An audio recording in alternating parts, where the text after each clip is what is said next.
Okay, so we are in 2.6b, which has to do with quartiles and box plots. And so this is another one where you're going to want to have your calculator handy because it really speeds up the calculations. If not, you can totally do this by hand. It'll just take a little longer, no big deal. However, in the next video, 2.6c, when we get into standard deviation, you are absolutely going to need a calculator that does standard deviation, which I'll just write an announcement about it before you watch the video, because it's a matter of like a 30-minute problem versus a 30-second problem if you have a calculator or not. So today's kind of the last day you can get by with not having a calculator. Okay, so sharing, maybe, it's not clicking. Here we go.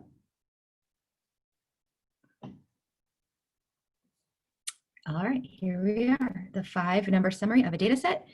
And we have the 5-number summary listed here, but what I want to do is I want to draw a box plot and kind of explain why it's the 5-number summary. So if we have a line and I cut it into 4 pieces, by doing that, I had to draw 5 little dash marks in order to get the 4 pieces. And so in the middle, this is the median. That's what we talked about in the last video, or one of the things we talked about. And we have the smallest number, which is the minimum, and the biggest number, which is the maximum. But we have these 4 quarters or quartiles. And so if you start here at the minimum, that's the beginning, and then we go over 1, that would be Q1 or quartile 1.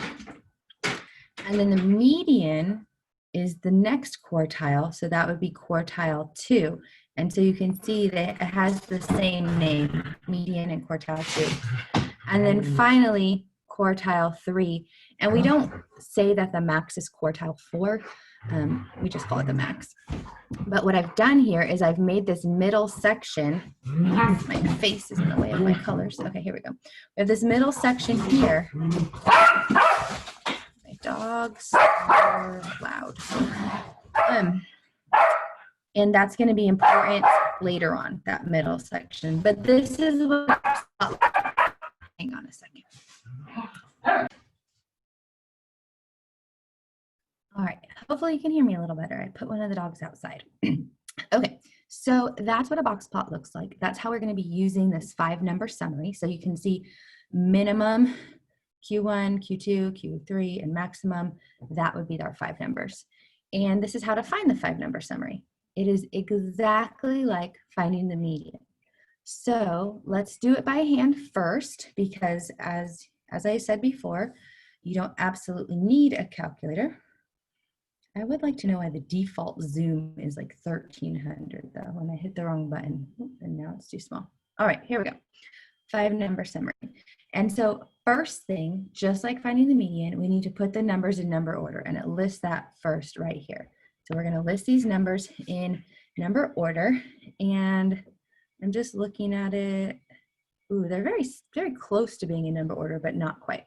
Okay, so I have 10, 10, 22, 24, 26, 30, and I wrote these down ahead of time, so I'm just looking at my paper, but you could just cross them off as you see on 10, 10, 22, 24, 26, 30, and then we have a bunch of 32s. So we have 4 32s, 1, 2, 3, 4, and then 34, 35. Here we have an even number of numbers. There's 12 numbers here. It's going to make a little note. There's 12 numbers. And from the last video, I'm just going to scroll back real quick to remind us. Right here. If we have an even number of numbers, the median is the average or mean of the middle 2 numbers. So this is what to do. If you have an even number of numbers or an odd number of numbers, just scroll back a few or flip back a few pages and you'll see what to do. But here we have 12, that's an even number of numbers. So to find the median, I'm going to go right in the middle of 12, which is 6. 1, 2, 3, 4, 5, 6. right there. I have 6 numbers on one side, 6 numbers on the other side. And so 31 is going to be my median because that's halfway between 30 and 32. Sometimes it's really easy, you just do it in your head. Other times you have to add the 2 numbers and divide by 2 to figure out what that number is. So you could add 30 and 32, which is 62, divide it by 2, which is 31, and you'll get the same number. But sometimes you just look at it and you know it's in the middle. Okay, so I missed a step. Identify the maximum. Well, we could do that at any time. We can say which is the biggest and the smallest at any time. But we located the median, and now we need to find the median of each half. So that we need to find the first quartile and the last quartile. So now I have 6 numbers here, and I'm going to go right in between. So I have 3 and 3, which would be 23 for Q1. On the other side, I also have 6 numbers, and I go right in the middle, but I go in between 32 and 32. So 32 is my third quartile. That's it. We're just looking for the middles. And then I can go back and do the maximum and minimum. This is the minimum. This is the maximum. No, not a big deal. All right. Next, I want to do 2 by hand also, just because there's an odd number of numbers, right? 2, 4, 6, 8, 10. Yeah, there's 11 numbers in that one. So I want to do an odd number of numbers, and then I'll show you how to do it on your calculator. Okay, so I'm going to list these in number order. They're definitely not in number order, so I need to rewrite it. So I have 6, 9, 11, 16, 18, 20, 21, 25, 26, 31, and 33. And now I have 11. You don't need to write it down. I'm just writing it down so when you reference it later, you remember why 1 and 2 were different. But what I want to do is look for that middle number. So for 11, I'm going to have 5 on one side, 5 on the other, and I'm going to have that middle number. So it's going to be 20. Oops, let me change that color so it pops a little more. It's going to be 20 because with 20, I have 5 on the left and I have 5 on the right. So that's in the middle. I don't have to average it. It's just, there we go. There's Q1, or I'm sorry, there's Q2. That's the median. Now, I don't count that in splitting the other sides in half. I've already used the 20. Up here, let me make myself clear here. Up here I had a division right in between 2 numbers, so I didn't use any numbers, and I was left with 6 numbers, and so I still had an even number. Here, I used that number 20, so I'm left with 5 numbers, and so the median, it's actually easier than the problem above because it's just the number that's right in the middle. That number has 2 on the left and 2 on the right, so that becomes Q1. Same thing over here. I have 5 numbers left. So I'm going to choose the number right in the middle, and that becomes Q3. This is why I don't like to do the max and the min until the very end, because I don't want to accidentally think that I crossed off that number or used that number for something. Because the maximum and minimum is just literally saying which one's smaller and which one's bigger. Okay, so now that I'm done, there's my minimum, there's my maximum. There's my 5 numbers. So let's do those 2 again, but this time with a calculator. So I'm going to do my same steps as last time. I'm going to hit stat, no, I'm not. I'm going to hit data, and I have my list, and I'm going to clear it. So remember, if you hit data twice, well, my light's better because I'm not in my office. If I hit data twice, it says clear. So I'm going to clear list 1, and I'm left with a blank list. And now I'm going to type it in. Now I am going to erase all these little hash marks because it does not matter in your calculator what order you type it in. Your calculator knows how to put things in number order. So I'm just going to type in 10, 10, 22. It sounds like number order, but remember it's kind of wonky. 24, 32, 34, 32, 32, 32, 26, 35, and 30. I know I type fast because I've done this for so long. So if I am typing too fast, pause it and then catch up when I go to the next step on the calculator, because it's really important that you can do this on the calculator. All right, but the good news is I'm not doing anything different. I'm going to hit second stat so that it says one variable stats. I'm going to hit enter. Oops, the wrong side. I'm going to hit enter, and then there's no frequency, so it should say L1, should say L1 and 1. Those should stay there, and so I'm going to hit calculate, and I get the same list that I've been getting.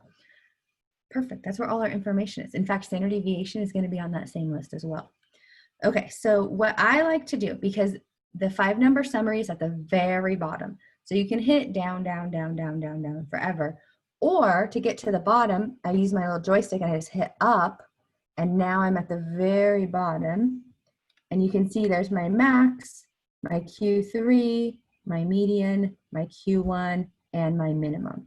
All the numbers we set. So it says minimum is 10, perfect. Q1 is 23, median is 31, Q3 is 32, and max is 35. Perfect, it did it exactly.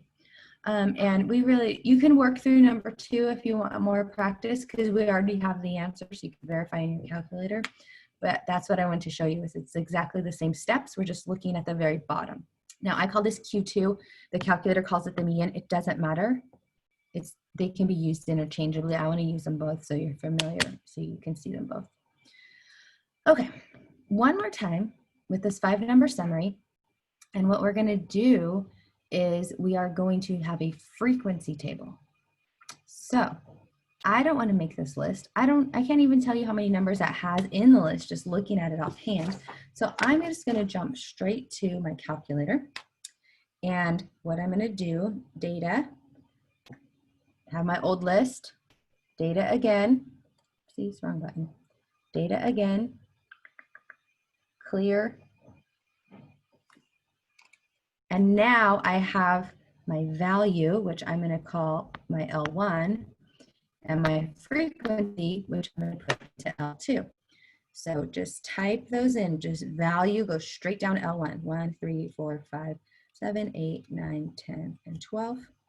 And then go over to L2, and then 3, 3.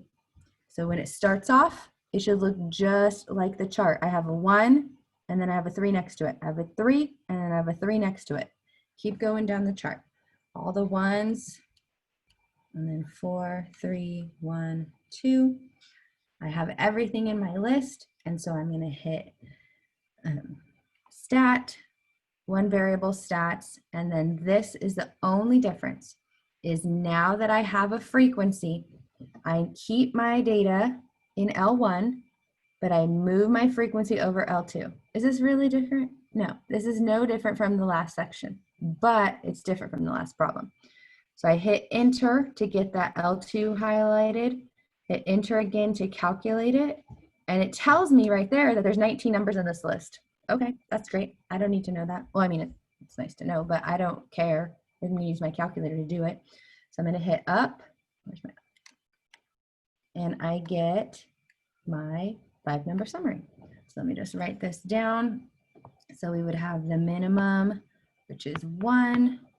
The Q1 comes next. And again, median or Q2 is 8. Q3 is 9. And the max is 12. That's it. There's our 5-number summary. We will be drawing box plots here shortly, but that's pretty much the meat of it. Okay, next topic. We will come back to that in a few minutes on like the last page. Last topic is a little, I hate to say controversial because that makes it sound exciting. It's not really controversial, but depending on who you ask, they might use a little bit different method. So I really need you to do this method for this problem because A, I'm your teacher, but B, this is how the homework program does it. And so if you ask a friend, sometimes people get really overwhelmed in stats and they don't ask me for help. They ask their friend for help, but then their friend teaches them a different way. And while it might be right in that interpretation of it, it isn't right in this interpretation of it. So the key is follow these steps that I'm giving you to do these problems. And so what we want to do is we want to find the kth percentile. And that K just represents anything. Find the 50th percentile, find the 12th percentile, anything between 1 and 99. And you've probably heard this, like kids getting measured, their height and weight is in percentile, or like your standardized test grades, can be in percentiles. And so these are the steps. We're going to order from least to greatest. We're going to assign values. So K is the percentile. N is the total number of data values. N is always the total number of data values. So that's going to be easy to stick with. We just have to remember that K is a percentile. And then we're going to calculate I using this formula right here. And then finally, we'll use I to determine the data value at that position. Okay, sounds like a lot, kind of is a lot, but we'll figure it out. So first we need to order from least to greatest. Your calculator can definitely help you on steps for these. However, it is not going to give you the answer as easily as we were with those data and stats buttons earlier. So we do need to work this out. All right, so first we need to put this in number order. So we have 3, 13, 16, 23, 26, 35, 36, 40, and 41. All right, now we need to figure out what letter is what. So K is 70 because it's the 70th percentile. And then N is going to be 1, 2, 3, 4, 5, 6, 7, 8, 9 because there's 9 things in my list.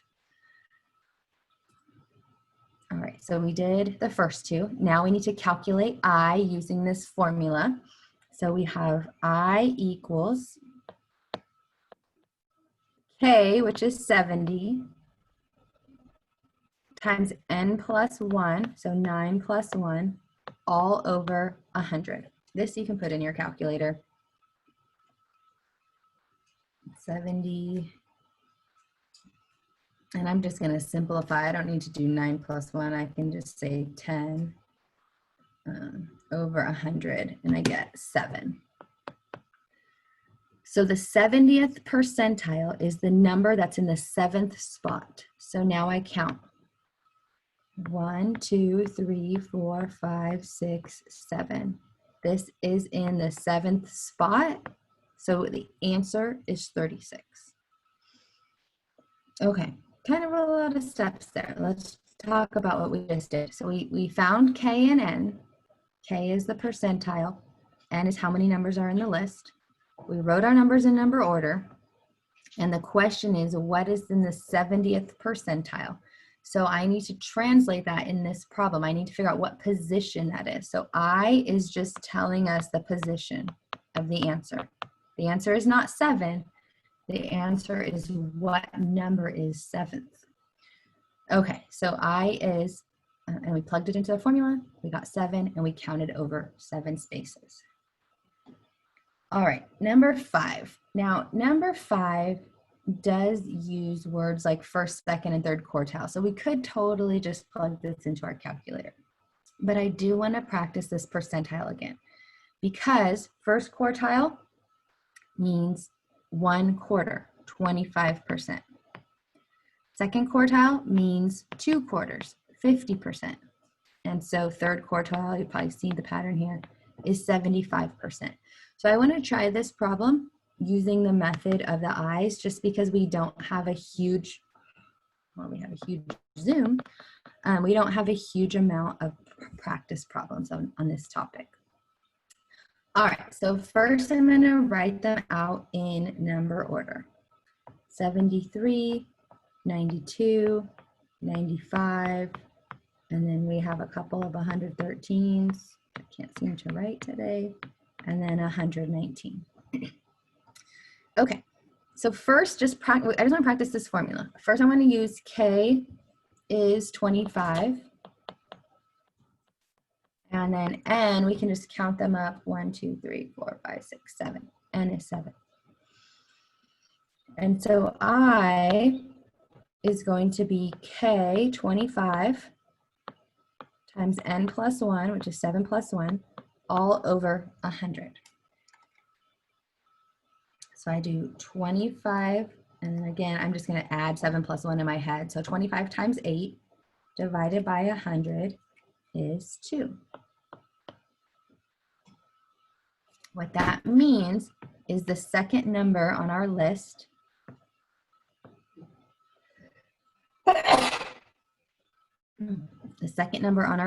is our answer.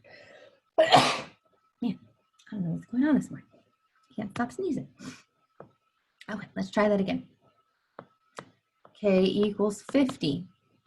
N equals 7. N is always going to equal 7 because there's always going to be 7 numbers. We just have different Ks. Hang on, so that's our first K. That's our second. I'm going to go tell my kids to. All right, all the joys of my house, which is why I don't do these live. Okay, so we have I equals 50 times 7 plus 1 over 100. Throw that in your calculator and we get the fourth number. Okay, last one. You can kind of see the pattern here, but I just want to practice the formula one more time. K equals 75, N equals 7. So I equals 75 times 7 plus 1 over 100. So we type that in, 75 times 8 over 100, and we get 6. So when you're doing your homework and it has to do with percentiles, this is the formula to use. Okay, so now we need to go to that middle section I talked about in this picture. I drew it in green, that green box in the middle. We're going to talk about that next. So I want to give it a name. This green section right here is the IQR, the interquartile range. So let's look, I'm not going to write it here because it is written down in this next step. Right here we have the IQR, the interquartile range, and it's that middle 50%. So let's just draw that again. There we go. This is the IQR right there in the middle. And the way you calculate that, since this end is Q3 and this end is Q1, to calculate it, you just do Q3 minus Q1. And then finally, we've been using the word outlier, and it just kind of means like really big or really small, but that's not really a good definition. So now we have an actual definition. So anything that is smaller than this or bigger than this is going to be our outliers. And so it's kind of just easier to do it with actual numbers. So we are going to practice that on the last page. Okay, so here we have our numbers. And we want to know if there are any outliers. So what we need is our IQR. Well, in order to find the IQR, I need to know Q3 and Q1. So I'm going to go to my list. Now this time I have 2 because we did that frequency table. So I'm going to hit data and I'm going to go down and I'm just going to clear it all. Why? Why not? Might as well do it all at once. All right, so I'm typing all this in. 21, 28, 27, 40, 35, 30, 21, 25, 31, 36, 41, and 33. I have all my numbers, so I'm going to hit data. Nope, that's how you clear it. I'm going to hit stat. One variable stats. It was left over from our frequency, so remember to go over. Where did I go? Go over to 1. And then hit enter. I'm not even being useful here. There we go. I think if I cover my face, then it doesn't try to zoom on my face. Okay, so hit up and get Q1 is 26 and Q3 is 35.5. If you didn't get those numbers, go back and try it again because those are the two numbers. So what I want to do is I want to get out of that. So hopefully you know how to get out of that by now. Just second quit will get you out of any problems that you have. And I'm going to do 35.5 minus 26. I'm just doing basic calculations. I'm not doing any fancy tables here. Enter, and where is it? IQR 9.5. And so now we want to check for outliers. And so our upper outlier is going to be Q3 plus 1.5 times the IQR. And our lower outlier is going to be Q1 minus 1.5 times the IQR. Okay, so the first one's going to be 35.5 plus 1.5 times 9.5.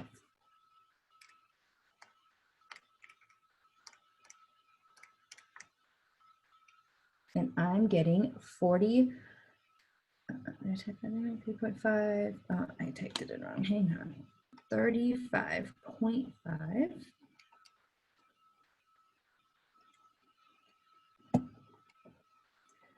plus 1.5. Okay, got it all. And I'm getting 49.75.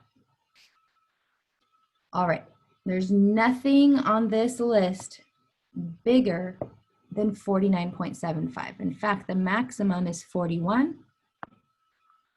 So there's no bigger outliers. An outlier would have to be bigger than 49.75. All right, lower outlier, I'm going to do 26 minus 1.5 times 9.5. So 26 minus 1.5 times 9.5, and I get 11.75. Are there any numbers smaller than 11.75? Well, it looks like the minimum is 21. So this problem has no outliers. You can kind of look at the list and say, I feel like they're close together, so there probably aren't any outliers, but that's not saying anything for certain. So I'm going to use the formulas to say it for certain. All right.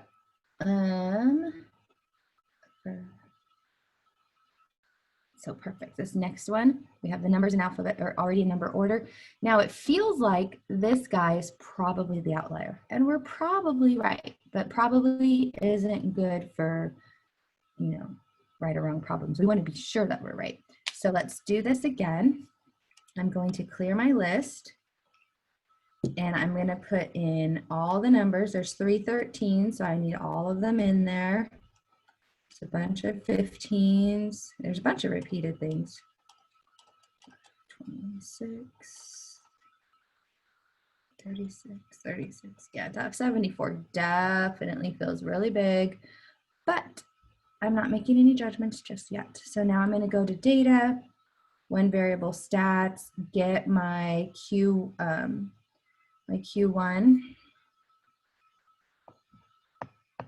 which is 13.5,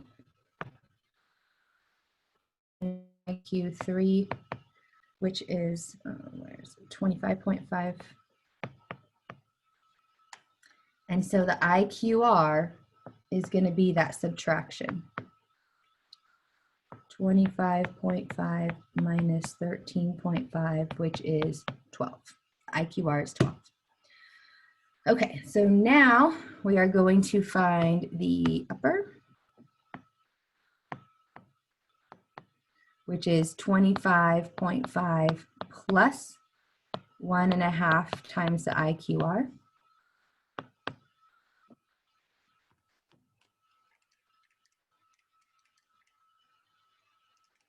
I'm getting 43.5. And then the lower bound or the lower outlier would be 13.5 minus 1.5 times 12. I get a negative 4.5. It's okay. We're not worried about negatives. What I'm saying here, though, is that anything bigger than 43.5 is an outlier. Boom. This is confirmed an outlier.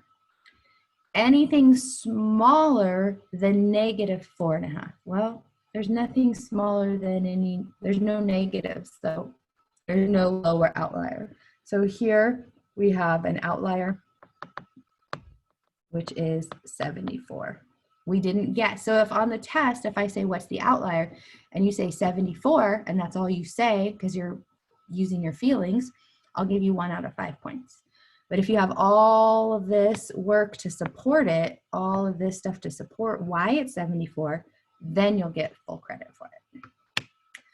All right, so the last two, oh man, we haven't done a box plot. I can't have you work on this. Okay, I'll have you work on the last one, but I'll do this one right here. Okay, so to do a box plot, we need all of our 5 numbers for our 5-number summary. So I am going to clear out my list. I'm going to type in my new list.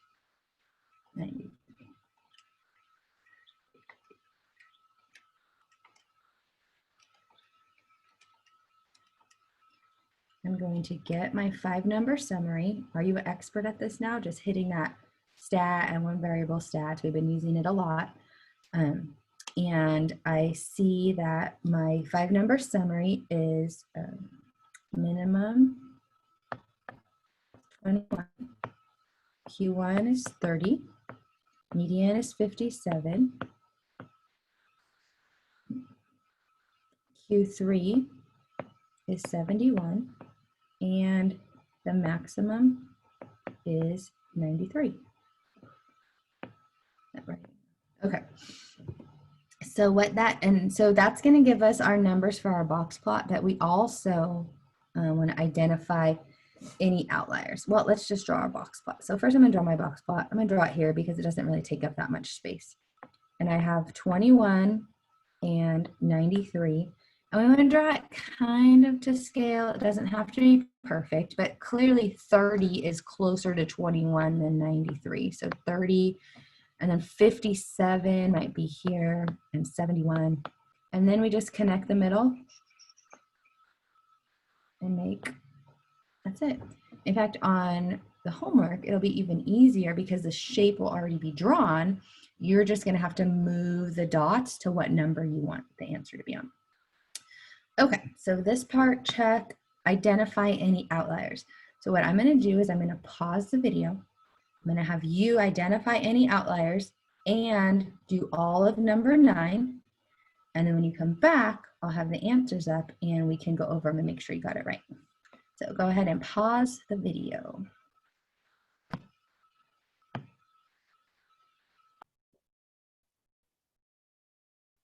All right, so hopefully you got number 8, that there was no outliers, because these are the 2 numbers you should have gotten for your upper and lower bounds. And then number 9, the blue part here, I just got straight from my calculator. So you can double check those answers. And then we got the IQR, the upper and lower, and we have the box plot. And then I just want to show you how we find outliers on a box plot, because you'll notice this space right here is pretty big. And the reason it's pretty big is because the outlier is 12. There can be more than 1 outlier, but on this example, the lower bound is 35, and there's only 1 number smaller than that, so 12 is the outlier. All right, so another way we can write our box plot is we could say, well, what number's next after 12? So I'm looking through, and 43 is the next smallest number. So I'm going to say 43 is my minimum. If I took out the outlier, 43 would be my minimum. And then everything else would stay the same. We would have 62, 70.5, 80, and 85 because there was no upper outlier. There was only the lower outlier. And so I'm going to make my box, everything's the same. The only difference is that minimum is changed to 43. And then I would represent that 12 being an outlier by putting an asterisk there. So these are two different ways to draw the box plot. This is it, part of it. And there's two different ways to draw the box plot. One of them is a visual representation of the outlier. That's the blue one. And then the other one, you would have to kind of write both of those, draw the box plot and say that the outlier was 12. Either way is fine. But you'll notice that they are semi kind of sort of to scale. So between 12 and 62 was a pretty big space compared to 62 and 70, which is about 10. 70 and 80 is about 10. 80 could probably be closer to 85, but I wanted to be that dramatic 12 is way farther away. All right, well, perfect. That means our next section will be another assignment, another video. So yeah, I will see you in the next video. Okay, bye.